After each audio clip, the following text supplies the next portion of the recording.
Assalamualaikum warahmatullahi wabarakatuh. Perkenalkan, nama saya Aditya Rosdiwardana. Saya dari Fakultas FKIP, Prodi Pendidikan Jasmani Kesehatan dan Rekreasi, kelas PJKR 24B. Di sini saya akan memenuhi tugas dari mata kuliah Aswaja. Oke, pada bab pertama di sini membahas tentang sejarah Islam pada zaman Nabi Shallallahu Alaihi Wasallam dan para sahabat. Di sini ada beberapa latihan soal, dan pada latihan soal yang pertama di sini adalah jelaskan secara singkat perbedaan Islam di era Nabi Shallallahu Alaihi Wasallam dan di era para sahabat. Di era Islam pada zaman Nabi Shallallahu Alaihi Wasallam dan para sahabat, di sini saya akan menjelaskan ada 5 poin penting. Di antaranya ada poin pertama, sumber hukum dan bimbingan. Poin kedua ada kepemimpinan. Poin ketiga ada penyebaran Islam. Poin keempat ada kodifikasi wahyu. Dan poin kelima atau terakhir itu perkembangan ilmu dan hukum. Kita akan membahas poin yang pertama dulu, di antara perbedaan zaman Nabi dan zaman sahabat. Di poin pertama ada sumber hukum dan bimbingan. Di era Nabi Shallallahu Alaihi Wasallam, wahyu turun secara langsung dari Allah Subhanahu Wa Taala kepada Nabi Shallallahu Alaihi Wasallam, sehingga segala persoalan umat dijawab dan diputuskan berdasarkan wahyu ilahi. Nabi juga menjadi teladan utama dalam memahami dan menerapkan ajaran Islam itu sendiri. Dan di era sahabat, setelah wafatnya Nabi, wahyu tidak lagi turun. Para sahabat menggunakan Al-Quran dan sunnah Nabi sebagai dasar hukum, ditambahkan dengan istijad mereka untuk menjawab persoalan baru. Dan pada poin yang kedua, di sini ada kepemimpinan. Di era Nabi Shallallahu Alaihi Wasallam, Nabi Muhammad adalah pemimpin tunggal umat Islam, baik dalam aspek keagamaan maupun pemerintahan. Dan di era para sahabat, kepemimpinan dilanjutkan oleh Khulafaur Rasyidin, yaitu Abu Bakar, Umar bin Khattab, Utsman, dan Ali. Dan kemudian khalifah yang lainnya, yang merupakan manusia biasa tanpa wahyu, sehingga keputusan mereka berdasarkan musyawarah, ijtihad, dan pengalaman. Dan poin yang ketiga adalah penyebaran Islam. Di era Nabi Shallallahu Alaihi Wasallam, Islam masih terbatas di Jazirah Arab, khususnya Makkah, Madinah, dan sekitarnya. Dan di era para sahabat, Islam meluas keluar Jazirah Arab ke wilayah Persia, Romawi Timur, Afrika Utara, dan lainnya melalui dakwah dan penaklukan futuhat. Dan yang keempat, di sini ada kodifikasi wahyu.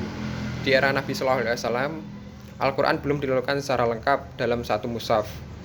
Ayat-ayat ini masih dihafal atau ditulis secara terpisah. Dan di era para sahabat, di masa Abu Bakar dan Utsman, Al-Quran dikumpulkan dan dibukukan menjadi satu mushaf resmi untuk menjaga keautentikannya. Dan yang terakhir, poin yang kelima, perkembangan ilmu dan hukum. Di era Nabi Shallallahu Alaihi Wasallam, pemahaman Islam terfokus pada pembentukan akidah, ibadah, dan akhlak umat. Dan di era para sahabat, mulai berkembang ilmu-ilmu seperti fikih, tafsir, sejarah, karena kebutuhan umat yang makin luas dan kompleks. Di sini pada kesimpulannya, Islam di era Nabi Shallallahu Alaihi Wasallam dibimbing langsung oleh wahyu dan teladan Rasulullah. Sementara di era para sahabat, Islam berkembang melalui ijtihad dan pengalaman mereka dalam menerapkan ajaran Islam pada situasi yang terus berubah.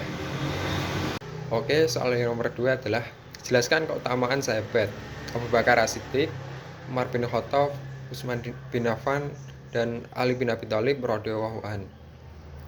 Di sini saya akan menjelaskan keutamaan dari 4 sahabat tersebut. Yang pertama adalah Abu Bakar As-Siddiq. Sebagai Khulafaur Rasyidin, sangat agung dalam sejarah Islam. Berikut adalah keutamaannya. Yang pertama, Abu Bakar adalah orang yang paling utama setelah Nabi Muhammad SAW. Abu Bakar adalah sahabat yang paling dicintai Nabi dan paling utama di antara umat Islam setelah Rasulullah SAW wafat. Rasulullah pernah bersabda, "Sesungguhnya orang yang paling aku cintai dari kalangan umatku adalah Abu Bakar." Hadis riwayat Tirmizi. Yang kedua adalah pemimpin pertama umat Islam setelah Nabi wafat. Setelah Rasulullah wafat, Abu Bakar menjadi khalifah pertama dan menyatukan umat Islam yang saat itu hampir tercerai-berai. Beliau menghadapi krisis besar seperti kemurtadan dan penolakan pembayar zakat dan menangannya dengan tegas. Dan yang ketiga adalah sahabat terdekat Nabi. Abu Bakar menemani Nabi dalam berbagai peristiwa penting seperti saat hijrah ke Madinah. Namanya juga diabadikan dalam Al-Quran tatkala keduanya berada dalam gua. Quran surat At-Taubah ayat 40. Maksudnya adalah Nabi dan Abu Bakar. Dan yang keempat adalah Abu Bakar salah satu pemimpin yang adil dan bijaksana. Pemerintahannya hanya berlangsung sekitar 2 tahun tetapi penuh kebijakan besar yang menyelamatkan Islam dari perpecahan. Ia melalui kodifikasi Al-Quran agar tidak hilang setelah bapaknya para penghafal Al-Quran. Yang kelima, keteladanan dalam ibadah dan akhlak. Dikenal sangat zuhud, jujur, dan dermawan. Ketika diminta menyumbang untuk jihad, ia menyerahkan seluruh hartanya.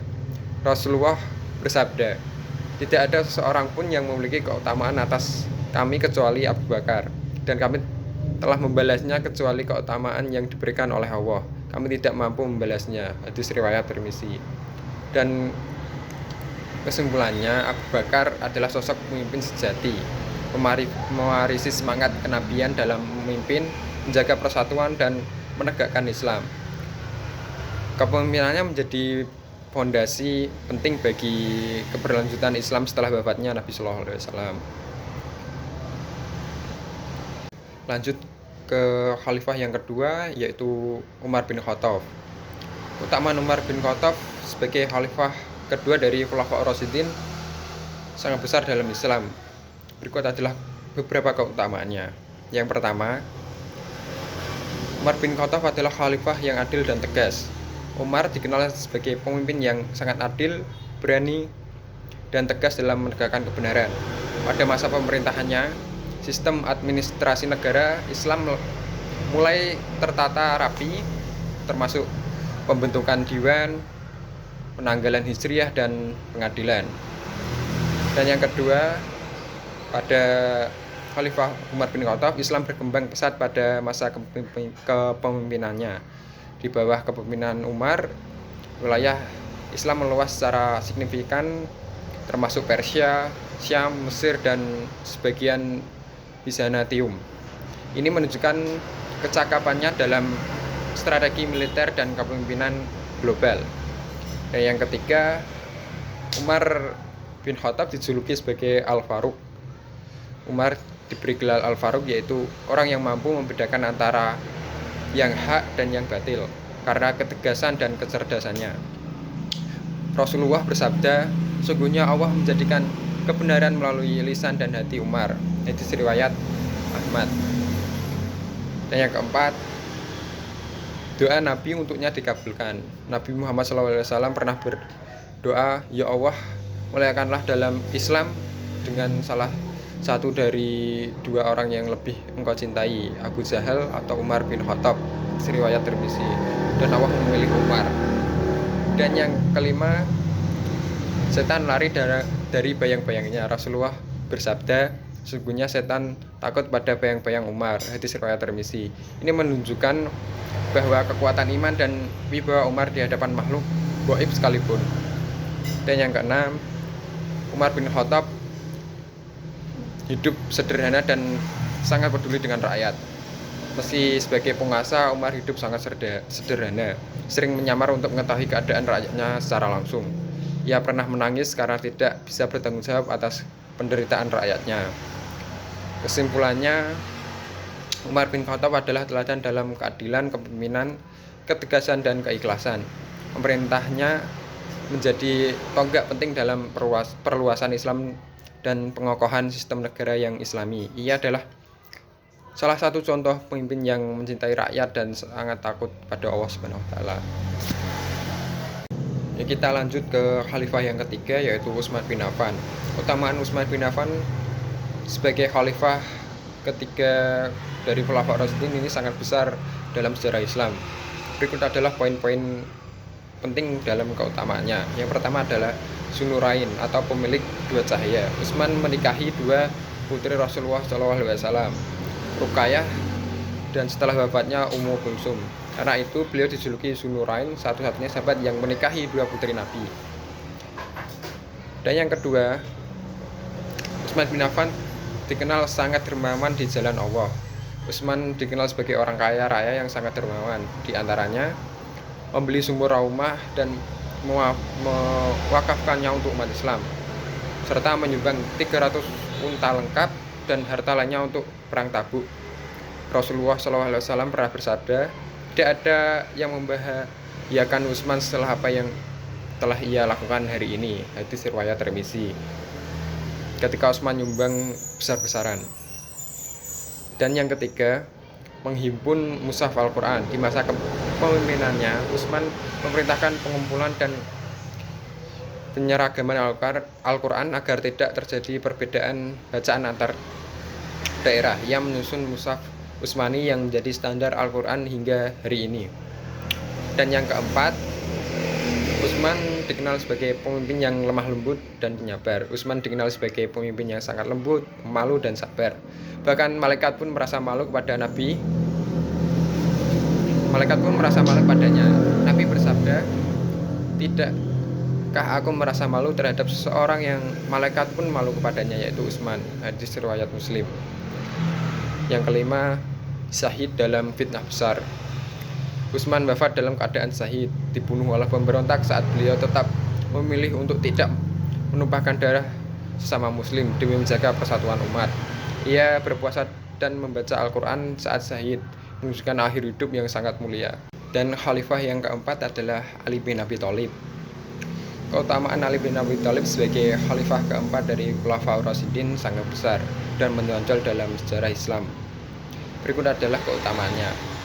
Keutamaan yang pertama, Ali merupakan orang pertama dari kalangan anak-anak yang masuk Islam. Ali masuk dalam Islam sejak usia dini dan langsung mendukung dakwah Nabi SAW. Ia tumbuh dalam bimbingan langsung Rasulullah SAW. Yang kedua, Ali bin Abi Thalib adalah sepupu dan menantu Rasulullah SAW.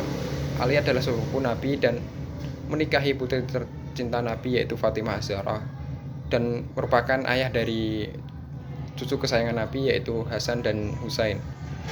Dan yang ketiga, Ali adalah pemimpin yang pemberani dan tangguh. Ali dikenal sebagai pahlawan dalam banyak peperangan, termasuk perang Badar, perang Uhud, perang Khaybar, dan lain-lainnya. Rasulullah bersabda saat perang Khaybar, besok aku akan memberikan bendera ini kepada seseorang laki-laki yang mencintai Allah dan Rasulnya, dan Allah serta Rasulnya juga mencintainya. Lalu beliau memberikan kepada Ali. Hadis riwayat Bukhari. Yang keempat, Ali merupakan sosok yang luar biasa dalam ilmu dan hikmah. Ali terkenal karena kecerdasannya dalam ilmu agama, hukum, dan hikmah. Rasulullah bersabda, aku adalah kota ilmu dan Ali adalah pintunya. Hadis riwayat Tirmizi. Yang kelima, Ali adalah khalifah yang bijak di tengah fitnah besar. Masa kekhalifahannya diwarnai dengan fitnah dan perpecahan seperti perang Jamal dan perang Siffin. Ali tetap menjaga prinsip dan tidak tergesa-gesa menggunakan kekerasan demi menghindari pertumpahan darah umat Islam. Dan yang keenam, Ali adalah sosok yang zuhud dan adil. Ali hidup sederhana, sangat zuhud, tidak mencintai dunia, dan selalu berusaha menegakkan keadilan. Beliau mengajarkan banyak prinsip etika, keadilan, dan keilmuan dalam surat-surat dan khutbahnya. Dan yang kedua adalah Ali wafat dalam keadaan syahid. Ali setelah ditikam saat sholat subuh oleh kelompok Khawarij, ia wafat dalam keadaan tetap menjaga sholat dan memegang prinsip kebenaran. Ya mungkin ini tugas video dari bab 1 tentang sejarah Islam di zaman Nabi dan Khalifah Khulafaur Rasyidin. Mungkin bila saya ada salah ucap atau salah kata, saya mohon maaf yang sebesar-besarnya. Assalamualaikum warahmatullahi wabarakatuh.